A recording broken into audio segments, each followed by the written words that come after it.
নমস্কার দর্শক বন্ধুরা, আজ দেখছেন একটা অল টাইম কাঁঠাল। এই দেখুন, আর সেই গাছেরই আমাদের কলম। এই যে সেই গাছেই কলম করা আছে। এই যে কাঁঠাল, এই যে দেখুন কাঁঠাল। যদি এইরকম একটা গাছ বাড়িতে থাকে তাহলে পরেই প্রায় সারা বছর ইঁচড় খেতে পারবেন। আর এই কাঁঠাল পাকলে পরে নরম হয় না, শক্ত, মিষ্টিটা একটু হালকা, তবু খাওয়া যায়। তবে দাঁত লাগবে, দাঁত না থাকলে এই পাকা কাঁঠাল খাওয়া যাবে না। আর এটা গাছ, এই গাছটা কাদের?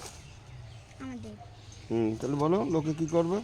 লোকে যদি কাঁঠাল খেতে হয় তাহলে গাছ লাগাতে হবে। বলো, এটা আমাদের।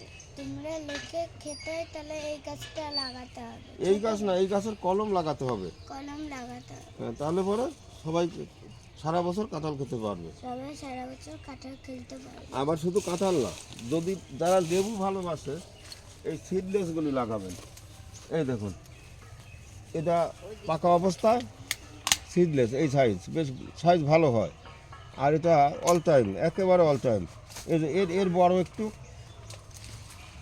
যখন ইচ্ছে তখনই তোলা যাবে, খাওয়া যাবে। এই যে এখানে এই যে ছোটো, এই যে বড়, এইদিকে এই যে ফুল, সিডলেস লেবু। এটা ভাতে খাওয়া লেবু, সারা বছর এইরকম বড় বড় লেবু থাকবে, মাঝারি থাকবে, ছোট থাকবে, ফুল থাকবে। এই যে এদিকে, এই যে এক ডালায় ফুল, এক ডালায় ছোট, একটু বড়, এই যে আরেকটু বড়, নানান রকম, একেবারে সারা বছর এরকম থাকবে। এই যে এটা খাওয়ার মতো হয়ে গেছে। এই যে এটা আপনারা একটু বাড়িতে অবশ্যই লাগাতে পারেন, এই সারা বছরই পাওয়া যাবে। যেমন কাঁঠাল অল টাইম, আবার এই সিডলেস লেবুটা এটাও অল টাইম।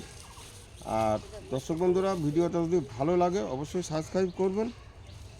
আর এখন আজ দেখলেন কাঁঠাল বা লেবু, এরপরে আম দেখবেন।